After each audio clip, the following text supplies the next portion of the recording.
এই দেশের স্বাধীনতা, আমাদের জাতিসত্তা, আমাদের অখণ্ডতাকে রক্ষার প্রয়োজনে হাদির মতো এই সংগ্রামী মৃত্যুঞ্জয়ী বীরের বেঁচে থাকা প্রয়োজন। হাজার হাজার কোটি টাকার বেতন নেবে, সুযোগ সুবিধা ভোগ করবে, গাড়ি বাড়ি ভোগ করবে, আর আমার সমাজের শ্রেষ্ঠ সন্তানদের জীবনের নিরাপত্তার তথ্য দিতে ব্যর্থ হবে, তাদের এখানে চাকরি করার কোনো অধিকার নেই। সুশীল নামের দিল্লির তাবেদাররা টক শোতে, লেখনীতে এমন পরিস্থিতি তৈরি করেছে মনে হচ্ছে আওয়ামী লীগ না আসলে ইলেকশনটা হবে না। কি করে ইনক্লুসিভ ইলেকশনের নামে, রিফাইন ইলেকশনের নামে আওয়ামী লীগকে ইলেকশনে আনা যাবে, ফ্যাসিবাদের দোসর জাতীয় পার্টিকে জোড়া তালি দিয়ে ইলেকশনে আনা যাবে, তার পক্ষে এক শ্রেণীর বুদ্ধিজীবীরা বয়ান তৈরি করতে চেষ্টা করেছে। শরীফ ওসমান হাদিরা জুলাই যোদ্ধারাই ছিল এই ভারতীয় আধিপত্যবাদের হাত থেকে আমাদের এই স্বদেশ ভূমির অখণ্ডতা, স্বাধীনতা সর্বত্র রক্ষা করা অতন্দ্র প্রহরী।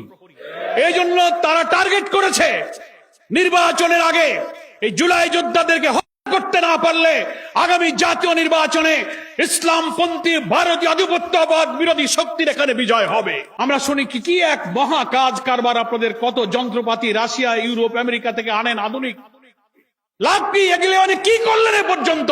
আপনি দেখান স্বাধীনতার 54 বছরে আপনারা কোন সরকারি তার এই গোয়েন্দা কার্যক্রম, অত্যাধুনিক ইনস্ট্রুমেন্ট, হাতিয়ার, ইকুইপমেন্ট, লজিস্টিক সাপোর্ট ব্যবহার করে জাতির নিরাপত্তা একটা দায়িত্ব আপনারা পালন করতে পারেন। কি করতে পেরেছেন?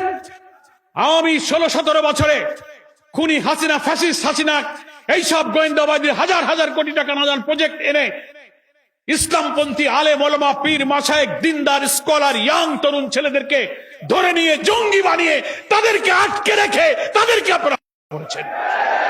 মৃত্যুঞ্জয়ী যোদ্ধা শরীফ ওসমান হাদিকে নির্ভুল টার্গেট করে যেভাবে গুলি করা হয়েছে, ঠিক নির্বাচনের তফসিল ঘোষণার পরের দিন হত্যাকাণ্ডের উদ্দেশ্যে এই আক্রমণ, দেশ জুড়ে নির্বাচন বানচাল করে একটা অরাজক অস্থিতিশীল পরিস্থিতি সৃষ্টি করার জন্য কিছুদিন থেকেই বাংলাদেশের এক শ্রেণীর সাংবাদিক, এক শ্রেণীর সুশীল নামের দিল্লির তাবেদাররা টক শোতে, লেখনীতে এমন পরিস্থিতি তৈরি করেছে মনে হচ্ছে আওয়ামী লীগ না আসলে ইলেকশনটা হবে না। কি করে ইনক্লুসিভ ইলেকশনের নামে, রিফাইন ইলেকশনের নামে আওয়ামী লীগকে ইলেকশনে আনা যাবে, ফ্যাসিবাদের দোসর জাতীয় পার্টিকে জোড়া তালি দিয়ে ইলেকশনে আনা যাবে, তার পক্ষে এক শ্রেণীর বুদ্ধিজীবীরা বয়ান তৈরি করতে চেষ্টা করেছে। ঠিক সেই সময় হাদির উপরে গুলি করা হয়েছে। সংগ্রামী দেশবাসী, এমন সময় হাদিকে গুলি করা হয়েছে ঠিক কিছুদিন ধরে নির্বাচন তফসিল ঘোষণা হবে, নির্বাচনের পোলারাইজেশন হচ্ছে, জনগণ উৎসব মুখর পরিবেশে ভোট দিতে যাবে। সেই নির্বাচনের ময়দানকে এমন একটা ন্যারেটিভের মাধ্যমে সাংবাদিক, লেখক, কলামিস্ট, বুদ্ধিজীবী, শিল্পী, সাহিত্যিকরা বর্ণচোরার মতো, যারা 5ই আগস্টের পর যারা লুকিয়ে গিয়েছিলেন, আমাদের সরকারের প্রশাসনের গোয়েন্দাদের ব্যর্থতার সুযোগ নিয়ে তারা আবার মাথা খোলস বেরিয়ে দিয়ে তারা আবার এই দেশকে দিল্লির তাবেদার বানাবার চক্রান্তে লিপ্ত হয়েছে।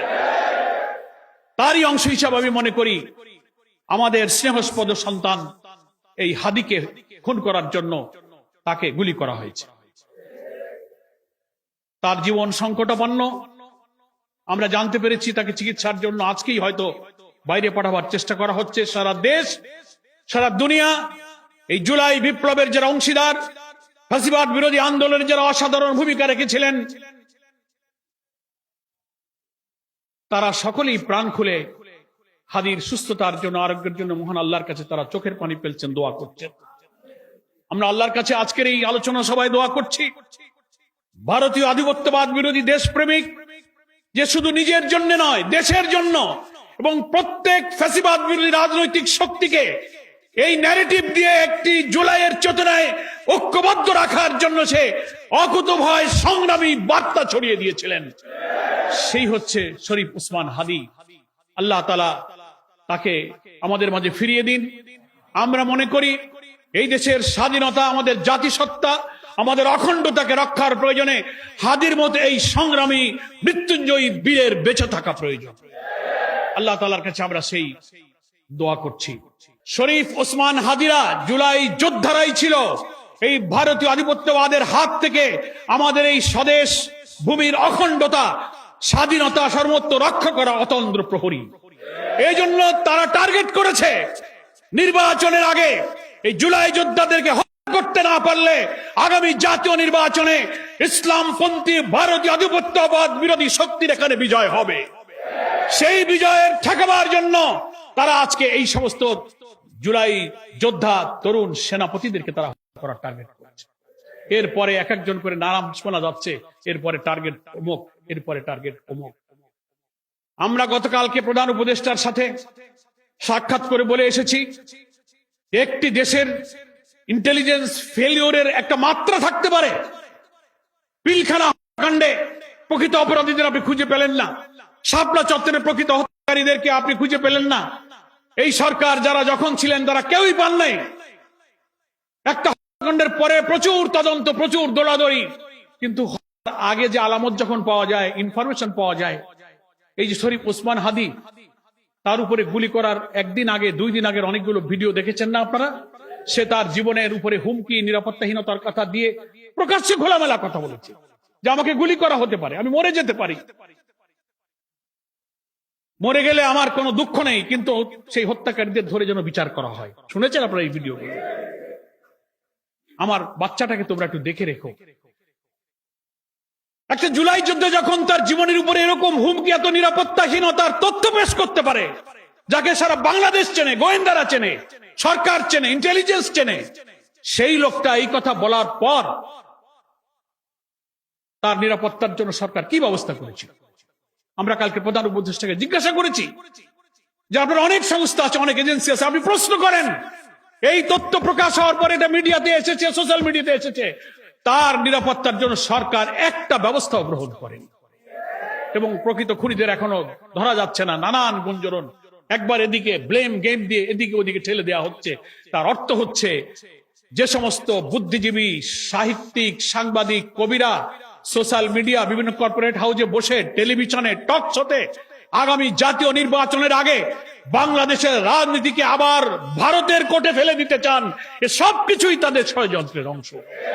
আপনারা আর একটা সোশ্যাল মিডিয়াতে তথ্য দেখেছেন, সাংবাদিক জুলকারনাইন সাহেবের পক্ষ থেকে প্রচার করা হয়েছে, টেলিগ্রাম একটা ইন্টারনাল কনফারেন্স হচ্ছে, সেখানে অনেক আওয়ামী লীগের দেশি বিদেশি নেতা, সেখানে বক্তব্য বলা হচ্ছে, পরামর্শ হচ্ছে, এদেশের আওয়ামী লীগকে অভয় দেওয়া হচ্ছে যে তোমরা বেশি টেনশন করবে না, যা করবার আমরা করে দিচ্ছি। 11 তারিখ থেকে লোক ঢুকে যাবে, আমরা লাইসেন্স পেয়ে গেছি, সশস্ত্র লোক ঢুকছে, চট্টগ্রাম, ঢাকা অ্যাকশন হবে, প্রয়োজনে পরে খুলনাতে যাওয়া হবে। শুনেছেন আপনারা সেগুলো? আমরা সেগুলো প্রধান উপদেষ্টাকে বলেছি। আন্তর্জাতিক একটা মিডিয়া আল জাজিরার সাংবাদিকের পাঠানো এই টেলিগ্রাম মিটিং এর সাথে কারা জড়িত ছিল, কারা ছিল, তথ্য প্রযুক্তির এই চরম উৎকর্ষতার যুগে এই তথ্য বের করা কোনো কঠিন কাজ নয়। 11 তারিখে তারা বলেছে, 12 তারিখে হাদি কিন্তু শুট হয়েছে। কি দেখেছেন আপনারা? এরপরে কি টার্গেট আছে? এত কিছু পাওয়ার পরও যে দেশের গোয়েন্দা সংস্থা হাজার হাজার কোটি টাকার বেতন নেবে, সুযোগ সুবিধা ভোগ করবে, গাড়ি বাড়ি ভোগ করবে, আর আমার সমাজের শ্রেষ্ঠ সন্তানদের জীবনের নিরাপত্তার তথ্য দিতে ব্যর্থ হবে, তাদের এখানে চাকরি করার কোনো অধিকার নেই। আমরা প্রধান উপদেষ্টাকে বলেছি, এগুলো খুঁজে বের করুন, গ্রেফতার করুন, এবং খুনিদেরকে ডেকে আপনারা রিমান্ডে এনে এর প্রকৃত তথ্য বের করে শাস্তির ব্যবস্থা করুন, বিচারের আওতায় আনুন। তা না হলে আমাদের কারোর জীবনের নিরাপত্তা থাকবে না। আগামী নির্বাচনে 300 আসনে যারা প্রার্থী হবে তাদের জীবনও তো ঝুঁকির মধ্যে পড়েছে, নাকি বলেন? সেজন্য আমরা সরকারের কাছে বলবো, সরকারের যারা ল এনফোর্সিং এজেন্সি আছে তাদেরকে বলবো, যারা ইন্টেলিজেন্সের অনেক সংস্থা, আপনার এনএসআই আছেন, ডিজিএফআই আছেন, ডিবি আছেন, এসবি আছেন, প্রচুর ইন্টেলিজেন্সের ব্যবস্থা আছে। আমরা শুনি কি এক মহা কাজ কারবার, আপনাদের কত যন্ত্রপাতি রাশিয়া, ইউরোপ, আমেরিকা থেকে আনেন, আধুনিক। লাভ কি? এগুলো অনেক কি করলেন এ পর্যন্ত? আপনি দেখান স্বাধীনতার 54 বছরে আপনারা কোন সরকারি তার এই গোয়েন্দা কার্যক্রম, অত্যাধুনিক ইনস্ট্রুমেন্ট, হাতিয়ার, ইকুইপমেন্ট, লজিস্টিক সাপোর্ট ব্যবহার করে জাতির নিরাপত্তা একটা দায়িত্ব আপনারা পালন করতে পারেন। কি করতে পেরেছেন? আওয়ামী 16-17 বছরে খুনি হাসিনা, ফ্যাসিস্ট হাসিনা, এইসব গোয়েন্দাবাদীর হাজার হাজার কোটি টাকা নাজান প্রজেক্ট এনে ইসলামপন্থী আলেম ওলামা, পীর মাশায়েখ, দিনদার, স্কলার, ইয়াং তরুণ ছেলেদেরকে ধরে নিয়ে জঙ্গি বানিয়ে তাদেরকে আটকে রেখে তাদেরকে আপনারা করেছেন।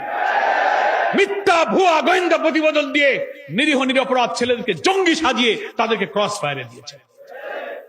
এই গোয়েন্দা, এই প্রশাসন আমরা চাই না।